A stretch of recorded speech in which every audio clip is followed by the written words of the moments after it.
Hi guys, मैं अजीत झा अपने channel education by infinity से आप लोगों के लिए 11th क्लास की अगली वीडियो लेके आया हूँ, जिसमें आज हम लोग जो मैंने लास्ट क्लास में आप लोगों को डेरिवेशन करवाए थे फॉर्मूले के। अगर आपने लास्ट वीडियो मेरी नहीं देखी तो उसको ज़रूर देखिए, बहुत अच्छी डेरिवेशन वो है और एग्ज़ाम में बहुत कुछ उसमें से आता है। तो उस डेरिवेशन को आप करिए और उसके ऊपर बेस्ड अब ये एप्लीकेशन है जो एक 3 सेट पे बेस्ड है, जिसको हम लोग यहाँ पे समझ लेते हैं। ये है फर्स्ट चैप्टर के मिसलिनियस का क्वेश्चन नंबर 15।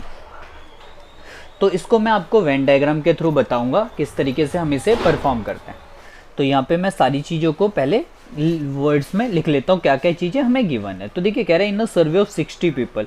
तो जो टोटल लोग होते हैं किसी भी सर्वे के अंदर, वो आपका यूनिवर्सल सेट होता है या फिर यूनियन होता है, ठीक है ना। या कई बार हम दोनों में भी कंसीडर उसको कर सकते हैं। तो यहाँ पे मैं नंबर ऑफ यूनिवर्सल सेट कितना है हमारे पास 60। उनमें से 25 people read newspaper H. Newspaper H पढ़ने वाले 25 पीपल हैं। 26 रीड न्यूज़पेपर टी। आगे आप देख सकते हैं न्यूज़पेपर टी पढ़ने वाले 26 हैं। देन 26 रीड न्यूज़पेपर आई, और न्यूज़पेपर आई पढ़ने वाले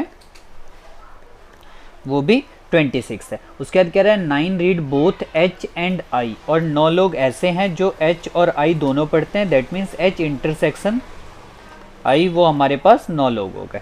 उसके बाद कह रहा है 11 read both H and T, और 11 लोग ऐसे हैं जो एच और टी दोनों पढ़ते हैं। देन उसके बाद कह रहा है 8 रीड टी एंड आई, और टी इंटरसेक्शन आई का 8 पीपल है। एंड 3 रीड ऑल 3 न्यूज़पेपर, और 3 लोग ऐसे जो तीनों के तीनों न्यूज़पेपर पढ़ते हैं। Means number of H intersection I intersection T, कुछ इस टाइप से। अब देखिए सारी चीज़ें हमें दे रखी है। अगर मुझे इसको अब वेन डायग्राम में कन्वर्ट करना है तो किस तरीके से करेंगे वो हम यहाँ पे देख लेते हैं।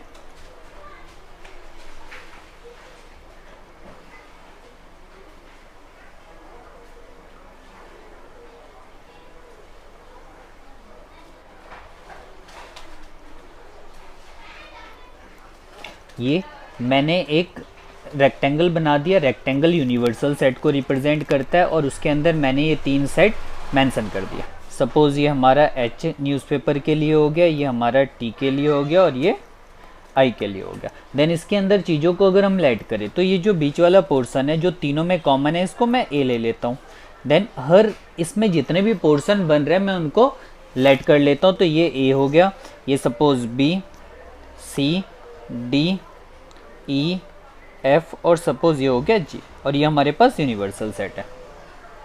तो अब हम देख लेते हैं कि क्या क्या चीज़ें हमारे पास है और इसके अंदर क्या क्या हम कैलकुलेट कर सकते। तो हम देखें तो तीनों का जहाँ पे हिस्सा मैच करता है वो 3 लोग हैं, तो इसका मतलब ए की वैल्यू हमारे पास 3 हो गई।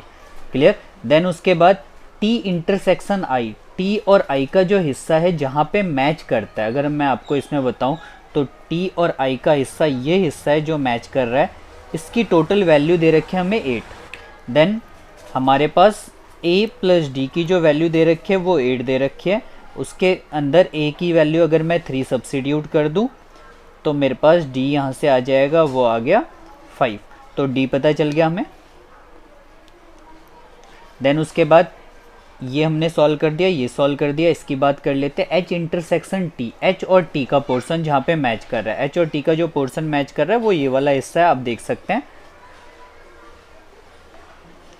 तो इसकी टोटल वैल्यू हमें दे रखी है। दैट मीन्स सी प्लस ए हमें गिवन है, वो है 11। आपके पास ए की वैल्यू है, सब्सिट्यूट कर दीजिए यहाँ पे। तो यहाँ से C मेरे पास आ गया 8। हमने C की वैल्यू भी कैलकुलेट कर ली। देन इसके बाद H इंटरसेक्शन I हमें कितना दे रखा है, वो 9 दे रखा है। अगर मैं आपको इसमें बताऊँ H इंटरसेक्शन I का कौन सा पोर्शन मैच करता है, तो वो ये वाला हिस्सा मैच करता है। इसके अंदर हम देख सकते हैं A प्लस बी हमारा इक्वल है दे रखा है 9 के। A की वैल्यू सब्सिट्यूट कर देते हैं तो b यहाँ से मेरे पास 6 आ गया। तो ए बी सी डी मैंने चारों की वैल्यू निकाल ली। देन आगे देख लेते हैं और किस किस की वैल्यू हमें निकालनी है। इसके बाद आई का टोटल सर्कल है उसकी वैल्यू 26 दे रखी है। तो आप देखिए आई के टोटल सर्कल की अगर मैं बात करूँ तो ये हमारे पास आई का टोटल सर्कल है। अब आई के टोटल सर्कल के अंदर क्या क्या चीज़ें आ रही है वो हम, तो आई के टोटल सर्कल के अंदर आ रहा है ए प्लस डी प्लस जी, ये हमारे पास टोटल 26 के इक्वल दे रखा है, जिसमें हमें जो जो वैल्यू पता है वो हम सब्सिट्यूट कर देंगे। तो ए हमें पता है 3, बी की वैल्यू हमने कैलकुलेट करा है 6, डी की वैल्यू हमने कैलकुलेट करा है 5 और जी हम यहाँ से निकाल लेंगे। तो देखिए टोटल मेरे पास आ गया 14 plus G is equal to 26, तो जी की जो वो आ गई हमारे पास 12। देखिए इसके बाद टी का जो टोटल सर्कल है, अगर टी के टोटल सर्कल की हम बात करें टोटल सर्कल ये वाला हिस्सा बनता है। तो इसके अंदर हमारे पास क्या क्या आ रहा है, वो आ रहा है A plus D plus C plus F is equal to 26 आ गया। देन मैं यहाँ पे वैल्यू पुट कर लेता हूँ। ए हमें पता है 3, डी की वैल्यू हम कैलकुलेट कर चुके हैं 5, भी है हमारे पास 8 और एफ हमारा यहाँ से निकल जाएगा। तो 16 प्लस एफ इक्वल आ गया 26 के और एफ की वैल्यू यहाँ से आ गई 10, ये मेरे पास एफ आ गया। देन लास्ट हमारे पास है जो एच का टोटल सर्कल है 25 के इक्वल है। तो एच के टोटल सर्कल की अगर हम बात करें, हमारे पास एच का टोटल सर्कल है ए बी सी और ई आ रहा है। तो A B plus C plus E equal हो जाएगा 25 के। एंड देन हमारे पास ए की वैल्यू सब्सिट्यूट है, ए हमने पहले निकाला है उसको सब्सिट्यूट कर दिया, बी की वैल्यू 6 है, सी हमारे पास 8 है, यहाँ से ई कैलकुलेट हो जाएगा। तो 70 plus E is equal to 25, तो ई की वैल्यू 8 आ गया। तो ये अगर मैं आपको इस डायग्राम के अकॉर्डिंग थोड़ा सा इसको छोटा करके बताऊं तो बेसिकली हमने सारी चीज़ें 1 बाय 1 निकाल ली जिसकी हमें ज़रूरत हो सकती थी, जो हमने इस डायग्राम के अंदर लेट करा है ए से लेके पूरा एफ तक, A B C D E और एफ। देन वैसे तो हो सकता है कि इनमें से कईयों की ज़रूरत ना पड़े, बट मे बी क्वेश्चन ऐसा ना आए कुछ चेंज होके आए उसमें कुछ और पूछ ले, तो आप उस केस में सारे निकाल के अगर सॉल्व करेंगे तो बाद में कन्फ्यूज़न कम होगी। तो अब देख लेते हैं कि हमें कैलकुलेट क्या करना है एक्चुअल में। तो मैं डायग्राम से आता हूँ और अगर मैं क्वेश्चन के अंदर पढ़ूँ तो देखिए फर्स्ट पार्ट के अंदर इसने मेंशन कर रखा है the number of people who read at least 1 newspaper, वो लोग जो कम से कम एक न्यूज़पेपर पढ़ते हैं। देखिए कम से कम एक के अंदर 1 वाले पर्सन भी आएंगे, 2 वाले पर्सन भी आएंगे और 3 वाले पर्सन भी आएंगे। तो कम से कम एक का मतलब है वो लोग जो भी इन सर्कल के अंदर मेंशन है। तो फर्स्ट पार्ट का जो आंसर हो जाएगा हमारा वो हो जाएगा total number of person who read at least 1 newspaper, वो हो जाएगा A plus B plus C plus D plus E plus F. सारी वैल्यू को हम ऐड कर देंगे। तो ए की वैल्यू हमने निकाली है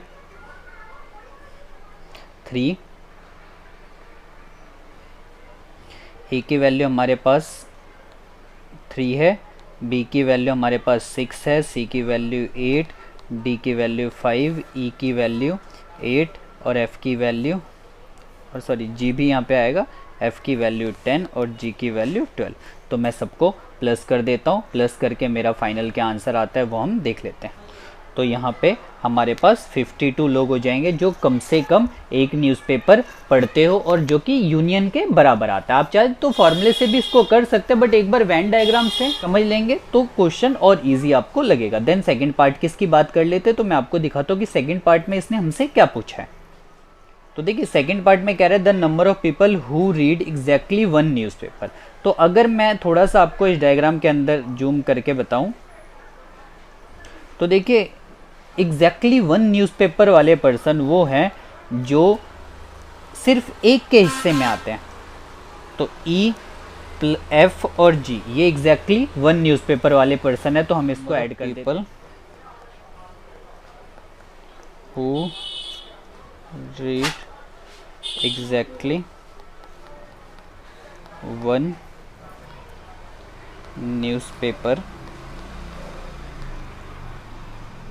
ई प्लस एफ प्लस जी, और तीनों की वैल्यू हमारे पास है। ई की वैल्यू 8 है, एफ की वैल्यू 10 है और जी की वैल्यू 12 है। तो जब मैं तीनों को ऐड करता हूँ तो यहाँ से मेरे पास टोटल वैल्यू 30 आता है। मीन्स वो लोग जो सिर्फ और सिर्फ एक न्यूज़पेपर पढ़ते हैं वो मेरे पास 30 है। तो दो चीज़ें इस वेन डायग्राम के अकॉर्डिंग क्वेश्चन में हमसे पूछा था, तो मैंने आपको डिटेल में सब कुछ वेन डायग्राम बना के और किस तरीके से वेन डायग्राम के क्वेश्चनों की वैल्यू कैलकुलेट करते हैं वो मैंने बता दिया। अगर आपको ये वीडियो अच्छी लगे तो आप शेयर जरूर करिए, और अगर मेरे चैनल पे नए हैं तो चैनल को सब्सक्राइब करना बिल्कुल मत भूलिए। और इसके बेसिस पे क्वेश्चन आप कर सकते हैं। इसका अगला क्वेश्चन भी इसी के जैसा है, मिसलेनियस का, और बाकी बहुत सारे क्वेश्चन आपको एल बुक के अंदर भी मिल जाएंगे। आप सॉल्व करिए, कोई प्रॉब्लम आती है तो मेरे से पूछिए। बस इसी के साथ मैं इस वीडियो को ख़त्म करता हूँ। Thank you so much.